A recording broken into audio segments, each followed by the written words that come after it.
militares paraguayos asesinados por el grupo Ejército del Pueblo.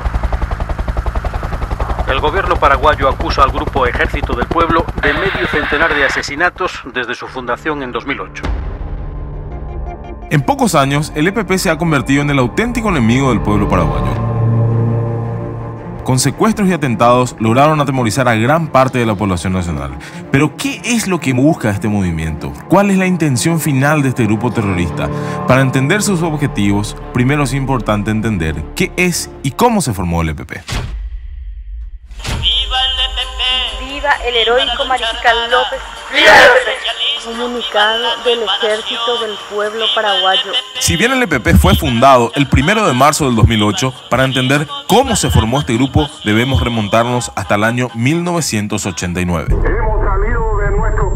Después de 35 años de dictadura, el gobierno de Stroessner cae en Paraguay y empieza una tímida apertura democrática. Esto significa que muchas personas y grupos insurgentes que se habían organizado en la clandestinidad para pelear contra la dictadura, ahora también podían organizarse en plataformas políticas y eventualmente postularse a cargos electivos.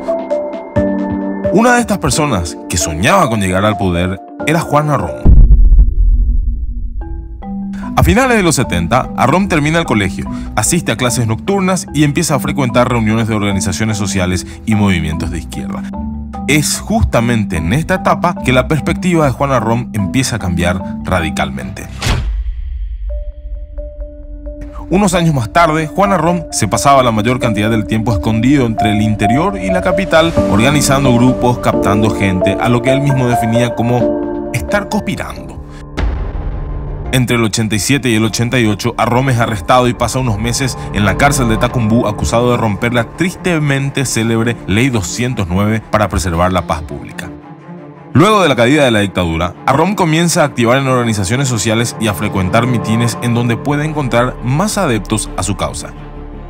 1990, en un curso de teología en la Universidad Católica, Juan Arrón conoce a Alcides Oviedo Brites, quien en ese entonces era seminarista. A partir de este encuentro, las visitas de Juan Arrón al Seminario Metropolitano de Asunción empiezan a ser más frecuentes.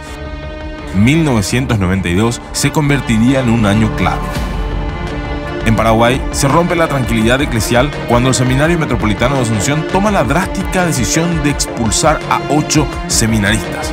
Alcides Oviedo Brites, Gilberto Cetrini, Osvaldo Martínez, Pedro Maciel fueron algunos de los seminaristas expulsados por llevar al extremo una línea ideológica católica conocida como la Teología de la Liberación. A ver, ¿qué es la Teología de la Liberación? La Teología de la Liberación es una corriente cristiana centrada en Latinoamérica que afirma que no es suficiente para la Iglesia Católica el simple hecho de cuidar y preocuparse por los pobres, sino que tiene que ir más allá y convertirse en el motor de cambio que ayuda a llegar a una reestructuración política, económica y social con el fin de erradicar la pobreza en Latinoamérica.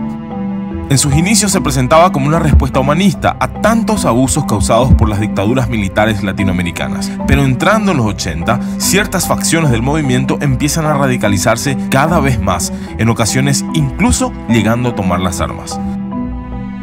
Este planteamiento generó fuertes roces dentro de la propia Iglesia Católica. En 1984, en Nicaragua, el Papa Juan Pablo II amonesta dura y públicamente al sacerdote Ernesto Cardenal en una imagen que da vuelta al mundo. En 1985, el entonces cardenal Ratzinger le impone un año de silencio al cura Leonardo Boff, uno de los ideólogos de la Teología de la Liberación. Una situación que desembocó en la famosa homilía Opción para el Pobre de Juan Pablo II, quien en 1990 en México criticó duramente a la Teología de la Liberación. Cuando el mundo comienza a notar las fallas claras de ciertas ideologías y sistemas, parece más incomprensible que ciertos hijos de la Iglesia en estas tierras persisten en la presentación de ciertos modelos cuyo fallo es patente en otros lugares del mundo. Ustedes, como sacerdotes, no pueden estar involucrados en actividades que pertenecen a los fieles laicos. Tengan cuidado, entonces, de no aceptar ni permitir una visión de la vida humana como conflicto, ni ideologías que proponen el odio de clases y la violencia. El mensaje del Vaticano era más que claro. Los curas que tenían aspiraciones políticas o que peor aún apoyaban la toma del poder a través del fuego, el levantamiento en armas o una revolución deberían alejarse de la Iglesia. Pero ya entraremos en eso más adelante. Volvamos al año 1992 y a los seminaristas expulsados. Al ver frustrados sus proyectos de volverse cura, estos empiezan a buscar otros caminos para cumplir sus objetivos. Juana Rom contacta con Alcides Oviedo Brites y el resto de los seminaristas para invitarlos a ser parte del partido que habían formado, el Movimiento Patria Libre junto a Nuncio Martín. Las conexiones que tenían los ex seminaristas tenían mucho valor. Habían estado trabajando en parroquias e iglesias del interior, así como en el Bañado y las zonas más carentes de Asunción. En todos estos lugares tenían bien identificadas a las personas que simpatizaban con sus ideales. En un principio, la intención del partido era ir ganando terreno y llegar al poder a través del voto. Las elecciones presidenciales de 1993 fueron contundentes, ya que mostraron con claridad que desde un partido radical de izquierda y sin infraestructura sería imposible llegar al poder.